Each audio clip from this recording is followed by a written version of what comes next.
Sakay muna tayo ng trapiko dito sa may Pilar Street, sa may Mandaluyong City mga guys. Itong Pilar Street mga guys, alam nyo ba?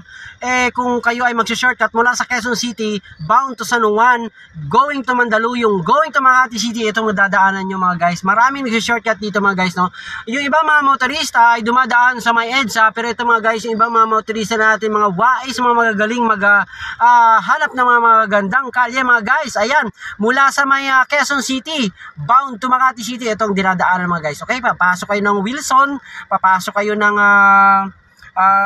Wilson San Juan, pupunta kayo ng Recto, pupunta kayo ng Guevara, papasok kayo dito sa may bandang Mabini at Pilar. Alright mga guys, ito na ngayon ang lagay ng trapiko ngayong umaga, Martes ng umaga mga guys, November 14, 2023. Alright, kung kayo ay papunta dito ng Makati City, Mandaluyong City, San Juan, kung kayo nang galing sa Quezon City, ito na ngayon ang lagay ng trapiko. Pilar Street ito mga guys. Lalabas na ako ng Shaw Boulevard. Sa mga mag-shortcut dyan, ito ang lagay ng trapiko mga ka-channel sa may Pilar Street, sa may Mandaluyong City. Alright, maraming salamat mga guys sa inyong laging panonood kay Philippine Traffic. Dito kay Philippine Traffic mga guys, iba't ibang mga lagay ng trapiko ay ating itatanghal at iulat sa inyo. Ayan, sa magandang pag-uulat para at least kayo ay magiging aware sa mga iba't ibang kalagayan ng batas trapiko, at the same time sitwasyon syempre na mga sasakyan sa iba't ibang kalsada na ating tatahakin sa Metro Manila. Kaya mga guys, lagi lang kayo manood, lagi lang kayo mag-antabay sa aking pag-uulat pagdating sa lagay ng trapiko mga ka-channel. Napaka-importante mga guys na malaman nyo ang iba't ibang lagay ng trapiko para at least nakatipid na kayo ng oras, nakatipid na kayo ng gasolina sa pamamagitan ng pagtitipid ng oras. Ayan, kung mapabilis kayo, kung yan ay traffic ang inyong kalsadang dadaanan, at kung mabilis naman ang inyong pag-access sa iba't ibang mga kalsada, nakatipid kayo ng oras ngayon mga guys. Time is gold, eka nga. Kung kayo naman ay sa pamagitan naman ng pagtitipid ng gas, o kung mabilis kayo nakapag dating sa inyong paroroonan, syempre mga guys, hindi kayo nakapag-aksaya ng gasolina mga guys. Okay?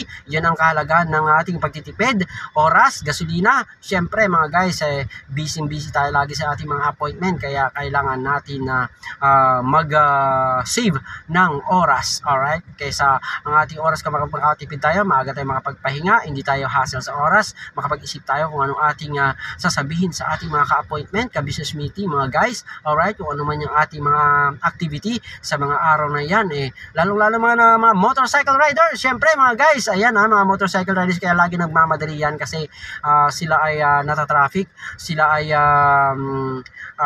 nagbabalansi pa ng kanilang katawan sa pamamagitan ng pagmamanila ng kanilang motor, kaya yun kung pwede pa lang ayaw nila maabala mga guys kasi pag-drive ng motorsiklo. Sa mga hindi naman na marunong mag-drive ng motorsiklo, hindi nyo naiintindihan kung bakit sila lagi nagmamadali. Ayan, mabilis silang mapagod mga guys sa mga nagmumotor kasi hawakan nila ng manibela, nagbabalanse sila sa kalsada, mag-overtake sila sa kaliwat sa kanan, no mga guys, no, ang pagbabalanse may sakay pa sila, napakahirap nun. Di tulad ng mga sasakyan mga guys, 4-wheel yon mga guys, no, hindi na nila kailangan mag-isip ng pagbabalanse dahil apat ang kanilang mga gulong mga guys, at the same time malaki sila, so wala silang pag-alalahin ng pagbabalanse mga guys. Samantala itong ating mga kababae, mga motorcycle riders, maraming kailangan silang marami silang iisipin, tatahakin sa iba't ibang kalsada na kanilang pinupuntahan. Dapat nyo intindihin mga guys na ang motorcycle riders ay napakahirap magmamaneho niya. Alright, so approaching na tayo ng Shaw Boulevard, nasa Mandaluyong City tayo mga guys. Maraming salamat sa inyong panonood, and mag-ingat kayo mga motorista, mga pampublikong sasakyan man, mga pribadong sasakyan man, ay mag-iingat tayo lagi sa lahat ng pagkakataon, dahil huwag tayo magbigay ng kumpiyansa, no? Baka kayo ay kampante na kaya ay malinis ang kalsada, o kaya ay walang may dumaan, kaya pala may biglang humaharurot na mga guys. So hindi natin expected sa lahat ng pagkakataon, dapat lagi talagang pag-iingat, iba yung pag-iingat sa lahat ng pagkakataon, dahil isa lang ating buhay, no? At ito ay pinahiram lamang sa atin, iginarantiya lamang sa atin ng ating buhay ng ating dakilang may likha. Ayan mga guys, kaya dapat natin pangalagaan para naman pagka tayo ay may mga pamilya na naghihintay sa atin at nag-iisip sa atin na nag-worry, nag-aalala, sila ay wala nang dapat alalahanin dahil tayo ay safe na safe sa ating pag-uwi kung tayo lagi may pag-iingat sa ating paglalakbay, no, sa iba't ibang kalsada. Maraming salamat mga guys. Yan. Gumawa tayo ng mabuti habang tayo nabubuhay sa mundong ibabaw. Dahil ang ating buhay later on ay magiging alaala na lamang. Kaya it is a duty for every Filipino to serve our country, all for the glory of God.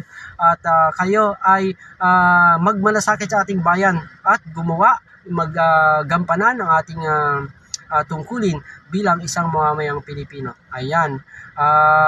Kung kinakailangan bantayan natin ating bansang Pilipinas sa nangbubuli sa atin mula sa bansang China, kailangan natin yan dahil ang Pilipinas ay ating sariling bansa. Alright, mga guys. Sa mga walang pakialam na Pilipino, hindi yata kayo Pilipino.